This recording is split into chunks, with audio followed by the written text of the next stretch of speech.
আল্লাহ পাক বলে জগতের মানুষ রে, ওই কঠিন কিয়ামতের দিনের ভয়াবহতা সম্বন্ধে তুমি শুনো।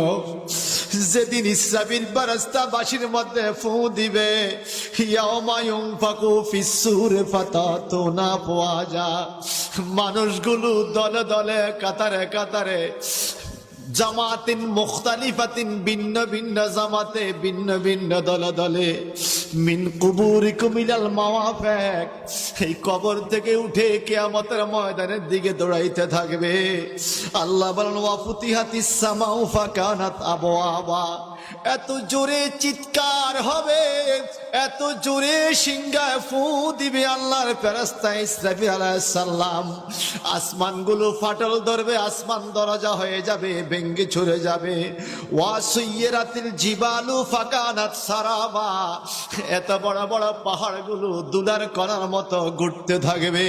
চৈত্র মাসে, বৈশাখ মাসে বাজান শুকনা জমিনের মধ্যে মাঝে মাঝে দেখবেন ঘুরপাক খায়, জোরে বাতাস আসে, জোরে বাতাস আসে, বাইনকুডালি হয়।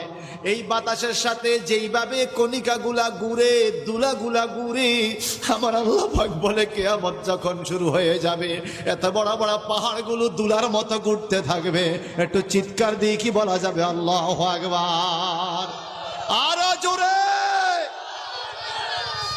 আল্লাহ। ওই কিয়ামতের ময়দান এত কঠিন হবে, আর কি হবে যদি একটু বলেন? আমার আল্লাহ কয় ইন্না জাহান্নামা কানাত মিরসাদা লিত্তাগিনা মাআবাল লাবিসিনা ফিহা আহকাবা। ওই কিয়ামতের ময়দানে এত কঠিন অবস্থা হবে রে, ইন্না জাহান্নামা কানাত মিরসাদা, নিশ্চয়ই জাহান্নাম ওত ফাতিয়া রয়েছে, একটা গাটি হবে, গাটি, জাহান্নাম গাটি।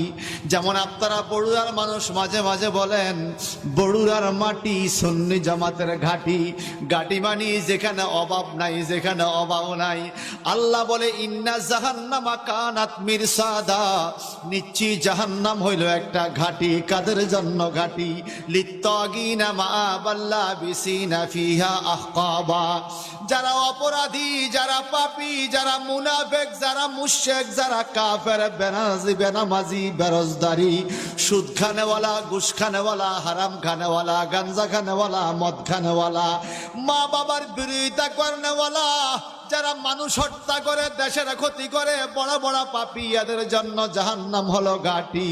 আল্লাহর নবীকে জিজ্ঞাসা করে, ও আল্লাহর নবী গো, এই ঘাটি জাহান্নামের মধ্যে খাবার দাবারের কোনো ব্যবস্থা আছে কিনা? আমার আল্লাহ পাক বলেন